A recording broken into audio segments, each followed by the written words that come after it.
the main questions I get asked by my female patients is what are the best exercises I can do for different stages of my cycle? That's a very valid question, and today I'm going to tell you which ones those are.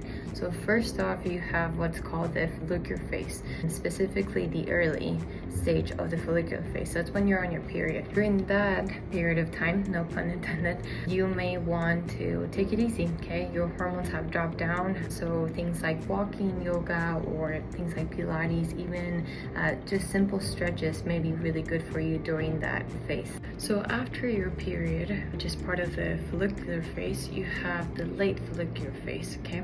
So during this time, your period should be over, and you'll notice that your hormones will begin to rise. So your estrogen and testosterone levels will be higher. That being said, your energy might be higher too. Be the best judge of that. My biggest advice is that you listen to your body.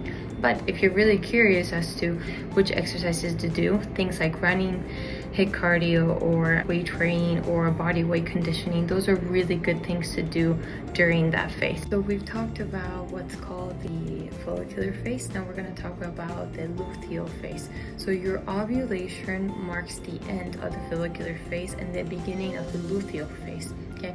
That being said, during this period of time, even though ovulation is a one-day sort of event, the days leading to that and surrounding it may make you feel really energetic, which is fantastic when you're trying to do things like intensive training or swimming or weightlifting. Any exercise that makes you burn a few more calories and sweat a lot is really, really good during this period of time.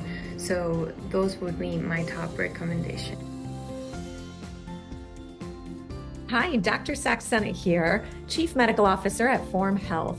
Thanks for visiting our channel. Make sure to subscribe to get the latest insights and information on functional and integrative medicine.